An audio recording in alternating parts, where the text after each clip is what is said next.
కూటమి ప్రభుత్వం ఈరోజు రాష్ట్ర వ్యాప్తంగా చేస్తున్నటువంటి చంద్రబాబు మాయాజాల వలయంలో ఆంధ్ర ప్రజలను అబద్ధాన్ని అందంగా చిత్రీకరించి పదే పదే మళ్ళీ నమ్మించేటువంటి ప్రయత్నాలు చేసేటువంటి ప్రక్రియలో భాగంగా ఈ సింహపురి నగరంలో 48వ డివిజన్లో ఈరోజు 200 మొక్కలు నాటడం జరిగిందని చెప్పి ఈరోజు పొంగూరు నారాయణ గారు చెబుతా ఉన్నారు.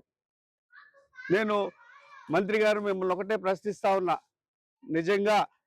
నిజంగా సింహపూరి ప్రజల మీద చిత్తశుద్ధి ఉంటే ప్రత్యక్షంగా మీరు వచ్చి పర్యవేక్షించండి.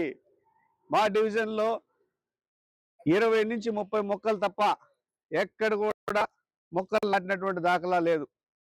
సింహపురి ప్రజలందరూ కూడా ఆలోచిస్తూ ఉన్నారు, ఆవేదన చెందుతూ ఉన్నారు. ఏంది రాక్షస పాలన, ఏంది బూటకప్పు పాలన అనేటువంటి కన్ఫ్యూజన్ స్థితిలో ఈరోజు సింహపురి ప్రజలు ఆలోచనలో పడ్డారు.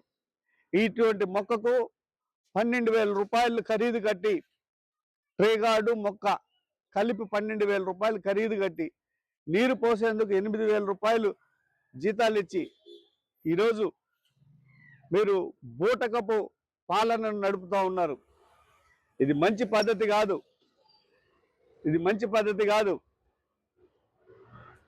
మా నాయకుడు చంద్రశేఖర్ రెడ్డి గారు ఈరోజు ఒక విలక్షణమైనటువంటి రాజకీయవేత్త, ప్రజలలో ఉండేటువంటి అస్పృశ్యతలను వెలికి తీసి వారిలో ఒక ప్రత్యేకమైనటువంటి వెలుగును నింపేటువంటి ఆలోచనలు కలిగినటువంటి చంద్రశేఖర్ రెడ్డి గారు ఈరోజు మొక్కల మీద మాట్లాడుతుంటే సింహపురి నడి వీధుల్లో పతీతలుగా పిలువబడేటువంటి వ్యక్తులు ఈరోజు అవాకులు చవాకులు పేలుతా ఉన్నారు. మీ బతుకులు ఏందో సింహపురి నడి రోడ్డు మీద ఉండేటువంటి ప్రజలు ప్రతి వీధిన ప్రతి ఒక్కరికి తెలుసు. మీ బతుకేందో, మీ స్థితి ఏంటో, గతంలో మీ పరిస్థితులు ఏంటో. పతీతలుగా మాట్లాడడం పెద్ద హుందాతనం అనుకోబాకండి. ప్రజారంజకంగా పాలన చేసి ప్రజలలో మెప్పు పొందాలనేటువంటి ఆలోచనతో ముందుకు పోవాలే తప్ప రాక్షస పాలన, నిన్ను నమ్మంరా బాబు అనేటువంటి స్థితికి దిగజారిపోయినటువంటి కూటమి ప్రభుత్వానికి కాలం చెల్లిపోయేటువంటి రోజులు దగ్గరలోనే ఉన్నాయి.